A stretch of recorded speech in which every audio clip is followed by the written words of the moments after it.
What's up, Aaron? Hello, John.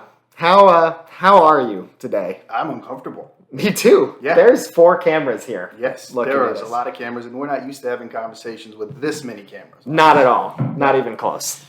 So I appreciate you sitting with me with cameras on us. Because Yes. usually we'd be doing this on a normal On a couch. on a couch. Yeah. But what I want to do is with Wednesday devotionals, I kind of want to spend the next little bit kind of breaking down some cliche stuff, right? So we have been plugging grow groups a lot. We've been plugging small groups, Christian community, and why it's important. Um, I want to ask you a bunch of questions that I kind of have about it. I Sure. know that I'm supposed to be the pastor, and so let's just pretend like You have no idea what's going on. which won't be hard to do. That's at all. exactly right. Yeah. Okay. So I just want to ask you some basic questions about Christian community in general and kind of about yourself a little bit. So first and foremost, like, who are you? Like, who are you? Because like I think I know, unless you have a checkered past that I'm not sure about. Nothing checkered other than what we've talked about. Yeah. Great question. So my name's Aaron, and I grew up here in Kingsport and Johnson City, so basically here in these mountains, and so guess I became a Christian, sort of, like started to sort of figure out like God was working in my life to an extent, even though I had no idea really what that looked like around 8th grade, which was also the same year I met you. Yeah. And yeah, went to high school in Kingsport, ended up going to college in Johnson City, moved away to Colorado for a couple of years, and that's a whole other story. That we talked about before, and I'm sure we might get into that a little bit here, talking about small groups and things like that. But I don't know. The fact that I've sort of fixed my eyes on like Johnson City and like recognizing this as home feels like a big step for me, because I know for me it was kind of always like I'm always like looking ahead to what's on the horizon and thinking that what's in another place will always be better. And it turns out that's not always the case. And so this is the first time that it's actually felt like I'm making a decision to just be here in this space. Got you. And so, like, what's your role in Depot City? So Depot City, I'm the grow group coordinator, which basically just means that it's exactly what that sounds like, which is that I'm coordinating grow groups. Okay. But also beyond that, I think one of the things that I really picked up while I was in Colorado is that I have a passion for hospitality and helping people feel welcome and helping people know that when they walk into a space that they are loved, which I think Jesus was probably able to do exceptionally well. What? Yeah, what are the odds? So I think that's kind of one of the passions that I walked away from that place with. And so to sort of be responsible to some extent for trying to do that and help people feel that way when they walk into anything that we're doing. Right. That's kind of what I feel passionate about and what I hope comes across. But yeah, I mean, that's kind of where I'm at. All right. So with like grow groups and small groups, okay, what does that look like logistically? Like before we kind of dive into some of the more real questions, like what is a grow group? So a grow group is, it's a small group. So basically, what I would say is that grow groups are kind of the church. It's not that the church has grow groups; it's that grow groups are the church, and that's because you walk into a worship service, and I think we have a habit of like walking into a worship service and expecting that to be that's our fulfillment for the week. We're ready to go. And how many of you, like, by that point, by Monday, you've already, like, forgotten everything? I mean, that's totally kind of how it works for me. And that's not to say worship is not an important thing, and it's a space unto its own, and it's a very important thing to have. But a lot of the growth, that's why they're called grow groups, a lot of the growth happens from relationships with people. Because ultimately, that's the prime directive. Like, that's the great commandment. That's what Jesus says is ultimately, he's asked, what is the greatest commandment in all of the Torah and all of the Old Testament law? And he pulls out 2 from Deuteronomy that both sum up why the law exists, and also brilliantly is something that's impossible to look at any way other than relationally, which is love God with your heart, soul, and mind and strength, and love your neighbor as yourself.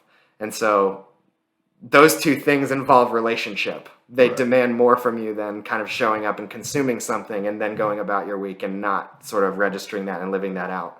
And so that's our hope, is that ultimately like grow groups fill that space. Right. And that, that ultimately that's kind of what grow groups are, I Right. guess. Yeah. So are you gonna try to hug me?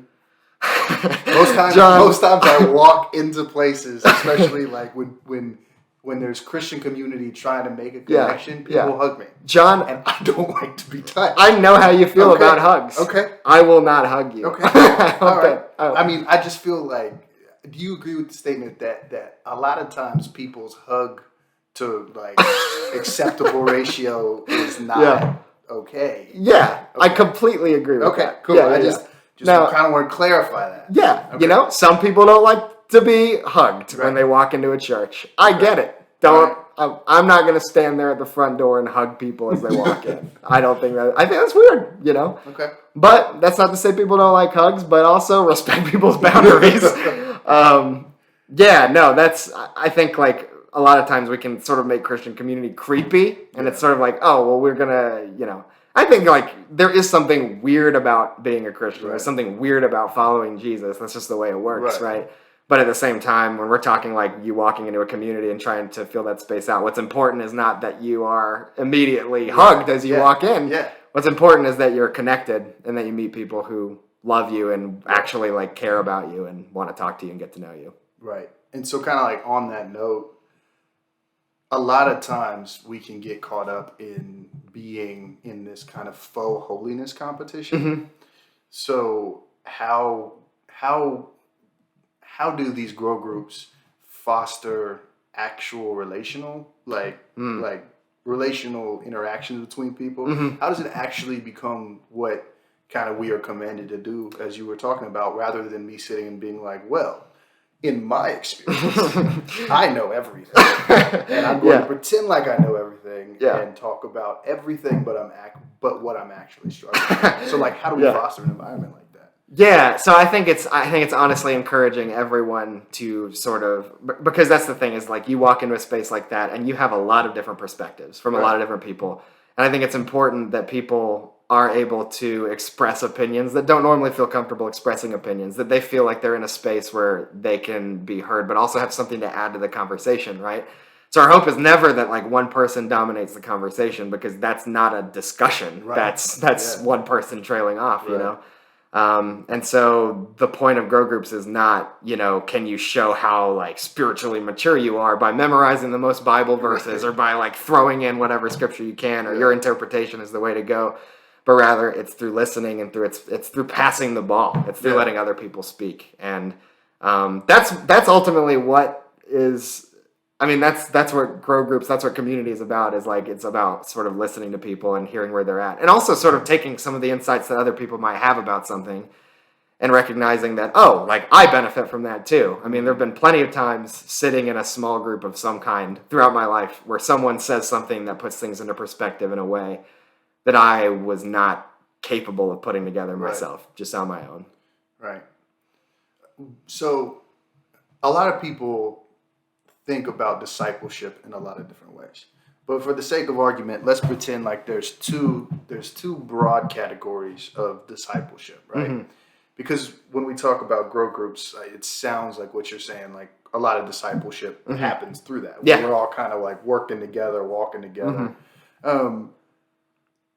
There's two, I think, broad definitions of discipleship. One is that somebody way smarter teaches everybody to be a certain way and to hold themselves to a certain standard and be kind of a role model. Mm-hmm. And then there's another that says discipleship is really just kind of inviting people into your mess. Mm-hmm. Do you agree with one of those more than the other? Or do you think it's a little both? Or do you think it's neither? Especially in relation to these grow groups. Like, do you think in those two broad definitions of discipleship, where one you have like the valor-bearing teacher, and then the other definition being like, hey, just come hang out and like let's talk through some stuff. Yeah. Like in relation to grow groups, which one, or if I want to go to a grow group, which model am I going to see? Well, I think like I think one puts a lot of emphasis on one person. And I think if you're getting a group of people together where the goal is ultimately to move closer to each other in relationship and move closer to each other, move closer in relationship to Jesus as well, which again, prime directive, love God with everything you got. Love your neighbor as yourself.